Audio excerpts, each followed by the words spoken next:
is good, YouTube? Quinn Wade Basketball Analysis coming to you with a quick video. I wanted to let you guys know I got some new merchandise available, not just t-shirt anymore. I got different type of t-shirt, different type of shirts and logos that you can purchase on my spread shirt, and also hoodies now. We have expanded and added more to the channel and more merchandise for the brand. Thanks for supporting. It will be in the description and the links will be in the comment section below. Thanks for helping me and supporting the movement. Quinn Wade Basketball Analysis. I'm going to check out the video. Merry Christmas, guys. Quinn Wade Basketball Analysis coming to y'all with the video for today. And we're going to talk about a guy that I personally liked and I seen him make a lot of improvements. And I think he can be a quality player for the right price coming his free agency since the Philadelphia 76ers chose to let him become a free agent. He will be able to go join a team that's interested in him and possibly get more minutes. And even though Philly showed interest in wanting to keep him and he played amazing in Summer League, in my personal opinion, it is a business and you do have to try to sign players and you do have to try to go all in like they did with the Jimmy Butler trade. But not only that, it's a business side. Sometimes the players don't be happy. Sometimes the team don't be happy. And sometimes you just got to do what's your best interest, whether you're the player or the team. And that's something that has happened with Philly and Korkmaz. When I watched him at Summer League, I was wowed by him, his ability to have great confidence, handle the ball at his size, and make plays. He's 6'7", 190, but he plays with a heart of gold. The guy goes out there and just flat out attacks. The guy knows how to shoot. He does have a little trigger happy shot selection problem, but at the same time, I know a lot of players that has had that and has turned into stars. And the fact that you're not really paying him that much anyway because he was a late first round pick. And on top of that, you can offer him a decent amount of money. But since he's not playing that many minutes and his numbers don't really warrant a big contract, this guy can be one of the biggest steals in free agency because you get a guy that can not only create his own shot, a guy that's highly confident in his abilities, plus he can shoot on and off the ball. He can shoot the three-point shot. I know the numbers are a little misleading because he's shooting 32% from three in the season, and he's only shooting 41% from the field. But he's only getting 14.5 minutes. He's not a focal point of the offense.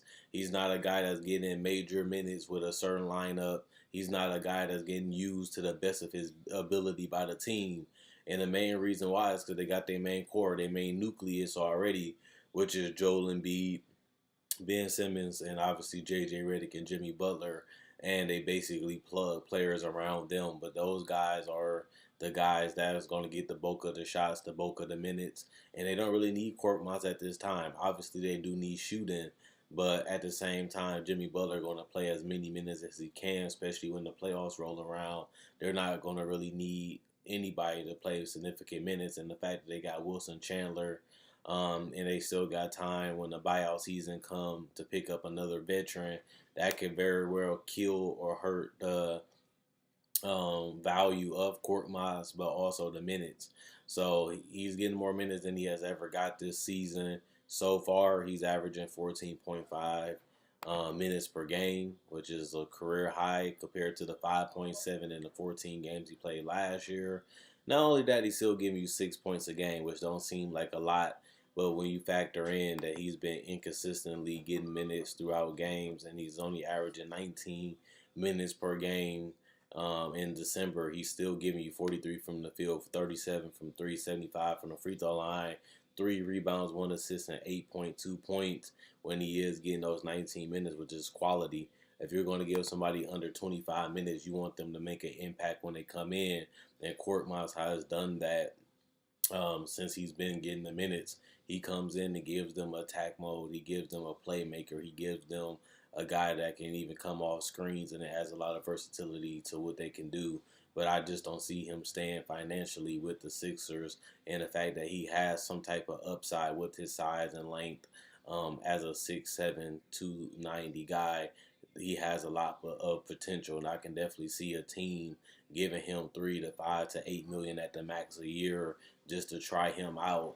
and get an opportunity to get him in their roster and get him in their family and try to see what he can bring to the table outside of the Sixers. But I do want to see what this guy does when he get major minutes. When he did it in Summer League, the guy was virtually unstoppable, and he was getting any shot that he wanted. Nobody could really guard him. He was one of the highlights of Summer League. He was one of the bright spots of Summer League.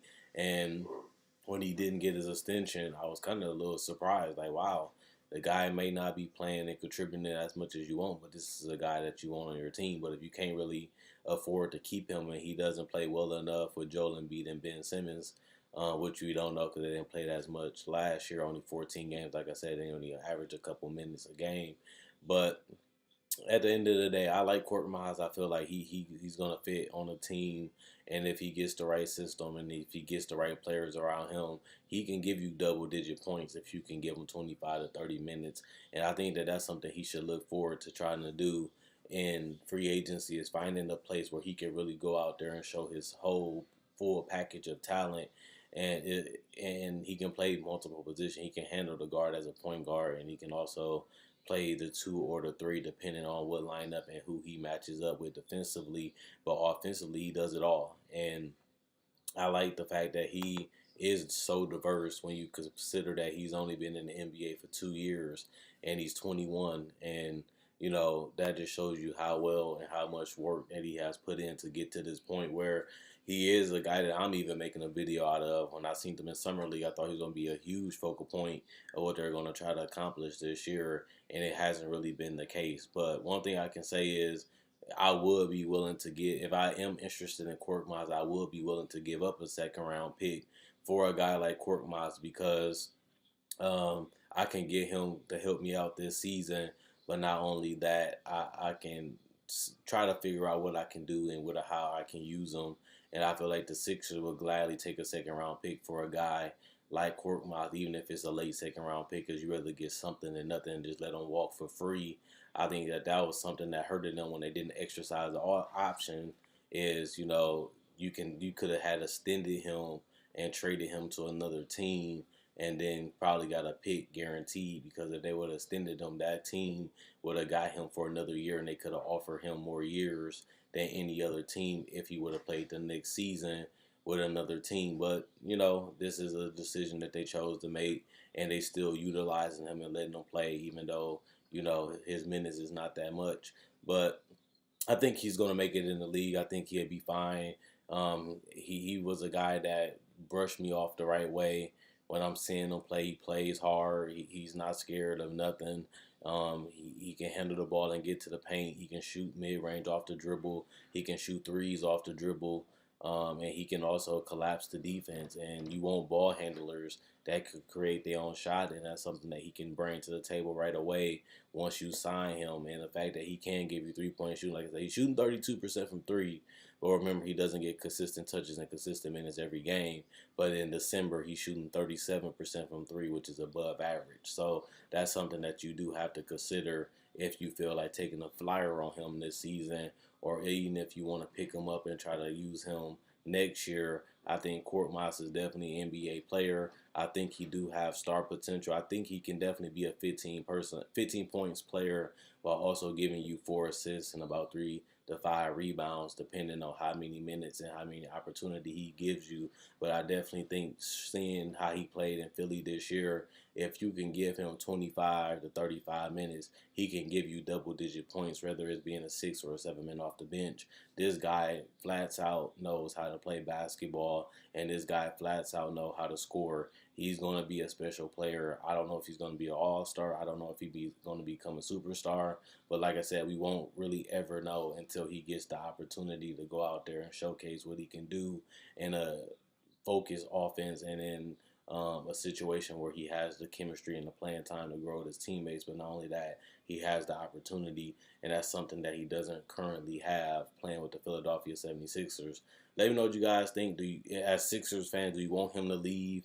Do you want them to keep him? Do you think he was just a solid pick? Do you think that they should have exercised and brought him back for another year? Do you think he can be a star? Do you think that he can become an all-star? Is he one of the more underrated players? Is he a guy that people have slept on? even coming out of Summer League, he wasn't really covered by that many people on YouTube and analysts on TV. It seems like a lot of people don't notice and see how good and how much potential that he has if he's given the right minutes and the right opportunities.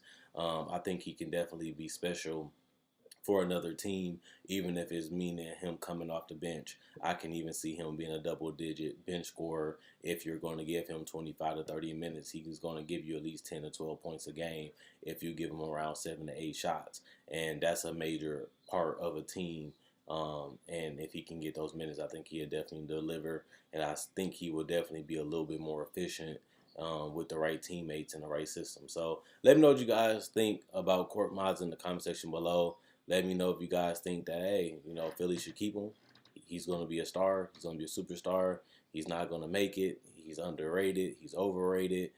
He was a steal in the draft. And whatever you feel, I'll read every comment. Check out my website, analysisplayground.com.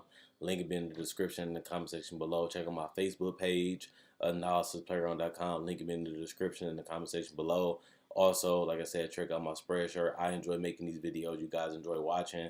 That's why I continue to go. I make a video every single day, whether it's about a trade, free agent signing. I break down rookies. I break down NBA players' game. And I do that on a daily basis. And if you want to recommend the video, leave it in the comment section below. Merry Christmas. Enjoy your holiday. Enjoy your family. And thanks for watching my videos. And continue to watch my older ones. Quinn Wade Basketball Analysis. I'm gone.